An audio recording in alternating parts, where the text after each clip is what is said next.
Hello and welcome to a cuppa with So Timeless with me, Rowena. Thank you so much for joining me today.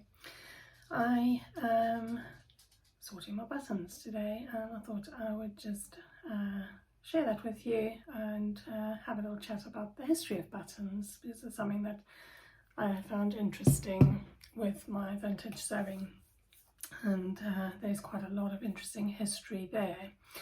So I have recently bought some new buttons. You might have seen it on my unpacking video that I did a little while ago, and I had some other buttons, and what I wanted to do is I've got my bottles of all sorts with the odd buttons, my decorative little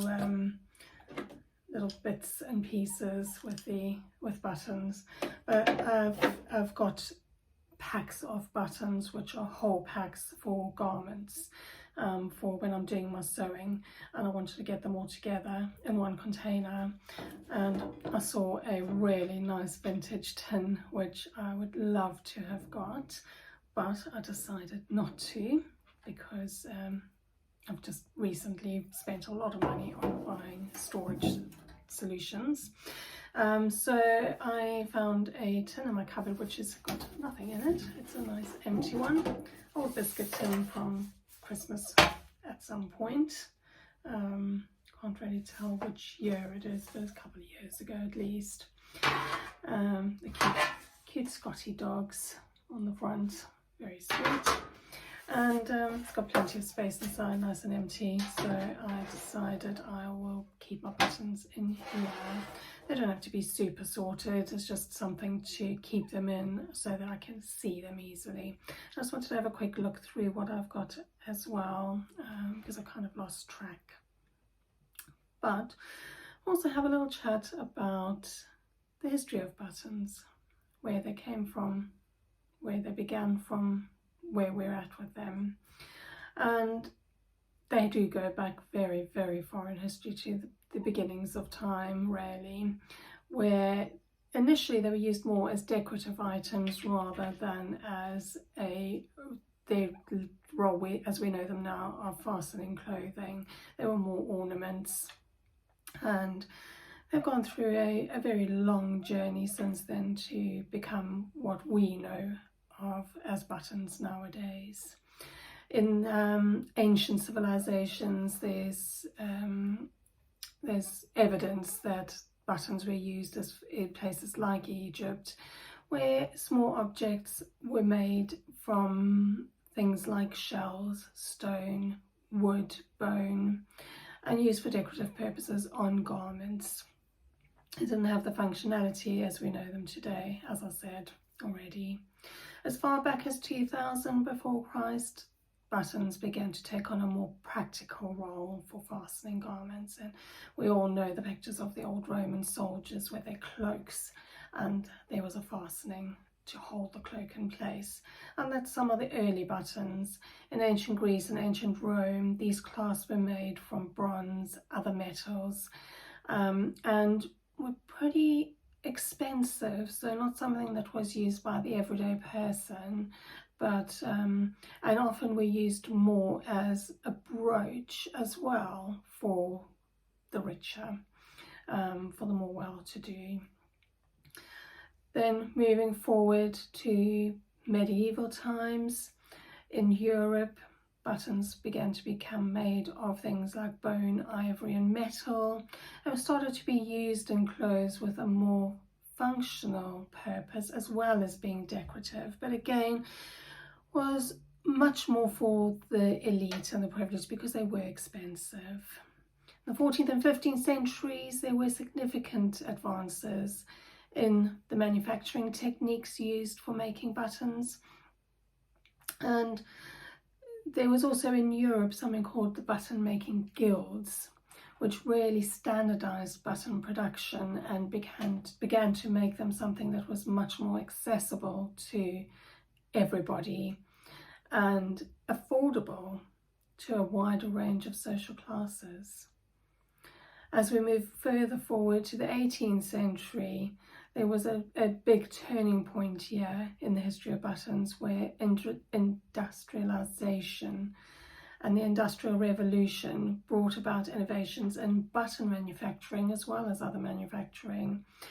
And a lot of the processes made mass production of buttons a more feasible and affordable thing to do, and so they became more accessible to many more people, many more social classes than ever before. During the 19th century, there were further transformations where new materials were starting to be used, with the invention of things like celluloid and bakelite, and these were used to make more durable and stylish buttons. In the Victorian era, buttons were adorned with intricate designs and elaborate embellishments, reflecting the fashion trends of the time. And in the 20th century, there was even more innovation in button design and production, and more synthetic materials were starting to be used, like plastics and nylon, which revolutionized the button industry even further, with there being a much wider range of color, shapes and styles at a much lower cost. And this all made buttons more and more accessible to a wider range of people, and for a wider range of uses as well. And in more recent decades, the popularity of vintage and artisanal buttons has experienced a resurgence and has been driven by a growing interest in sustainable fashion and craftsmanship. Artisans and designers continue to experiment with innovative materials and techniques, pushing the boundaries of button design and creativity. And so we see more and more changes, developments in button design even today. So getting a bit back to today and a bit more practical stuff. As you probably know by now, having watched, and if you've watched any of my previous videos, a lot of my sewing and my designs are pretty much set within 1940s, 1950s era at the moment. That's the sort of the years that I concentrate on at the moment. And so I try and find buttons that will fit in with that sort of era of garments and design. I've found these really gorgeous Christmassy buttons. They are pretty Christmassy, so I'm keeping them aside for the moment. Not really sure exactly what I'm going to do with them yet. They're wooden buttons as well, but those designs are pretty much reflective of the sort of thing you'd see in the 1950s. Now, the reason I say that is that in the 1950s you saw a lot of increase in the use of colour, shape, design on buttons after the war sort of was over, and things started going back to more normal, and things that were used for making the buttons, the materials used for making the buttons, became more freely available, and so you saw more sort of colour, more shapes, more designs.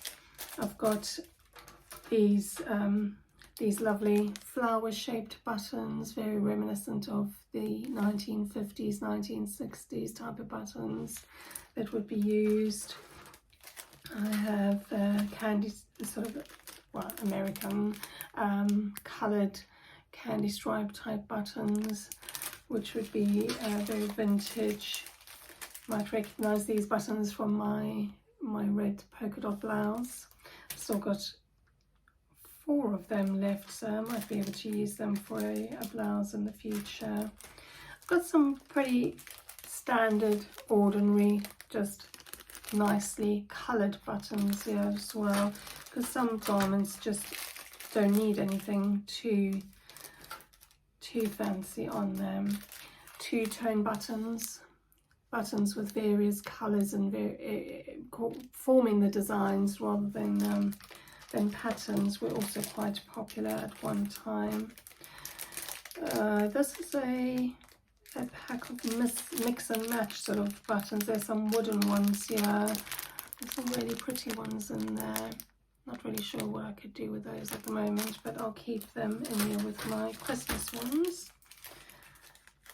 These ones are 3-tone colour. They have 2 different colour borders and then the different colour middle part. So that would go on a variety of